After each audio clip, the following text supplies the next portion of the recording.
ये कहानी है एक गरीब और ईमानदार किसान की, जिसका नाम रामू है।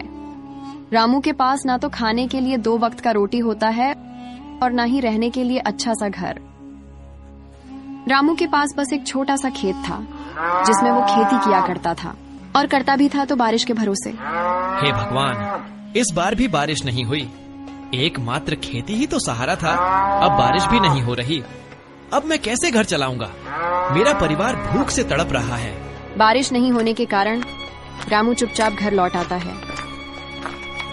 अजी, सुनते हो, बच्चे भूख से तड़प रहे हैं। रामू सुनता और निराश होता, क्योंकि वह असमर्थ था। रामू मेहनती था, लेकिन किस्मत साथ नहीं देती थी। फिर भी वह चोरी और झूठ का रास्ता नहीं अपनाता था। एक दिन रामू अपने घर जा रहा था, तब उसे रास्ते में एक साधु बाबा मिलते हैं। वह बहुत प्यासे थे। सुनो बालक, क्या तुम मेरी मदद कर सकते हो? हाँ कहिए, मैं आपकी क्या मदद कर सकता हूँ? अगर मुझसे होने लायक होगा तो मैं जरूर करूँगा। मुझे तुम सिर्फ पानी पिला दो। रामू उन्हें अपने घर बुलाता है और पानी पिलाता है। पानी पीकर साधु बाबा वापस अपनी कुटिया जा रहे थे, तब रामू को एक बीज देते हैं। ये लो तुम्हारे मेहनत का इनाम, ये बीज ले जा और धरती में बो दो। सिर्फ एक बीज? मैं सिर्फ एक बीज का क्या करूंगा? इससे तो मेरे परिवार का पेट भी नहीं भरेगा। तुम इसे साधारण बीज मत समझना, ये कोई साधारण बीज नहीं है। एक दिन रामू उस बीज को लेता है और उसे अपने खेत में बो देता है। हालांकि रामू को उस बीज पर ज्यादा भरोसा नहीं था, फिर भी वह वो ऐसा करता है क्योंकि उसके पास खाने के लिए कुछ भी नहीं था। रामू बीज को बोकर वापस अपने घर चला जाता है। वह बीज लगातार बढ़ते ही जाता है और बढ़ते बढ़ते पेड़ बन जाता है। अगले दिन रामू की पड़ोसी रामू के खेत के पास से गुजर रही थी, तब वो रामू के खेत में बड़ा सा पेड़ देखकर चौंक जाती हैं।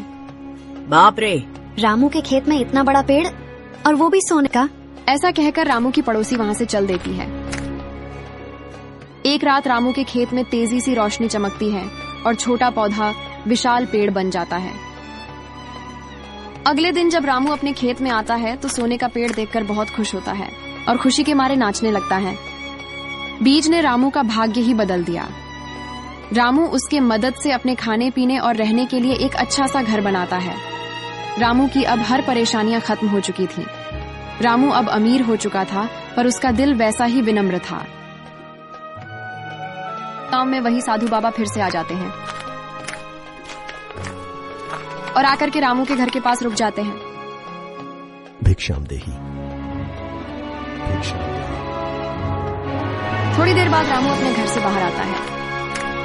धन्यवाद बाबा, आज मैं जो कुछ भी हूँ वो सब आपके वजह से हूँ। कहिए बाबा, मैं आपकी क्या मदद कर सकता हूँ?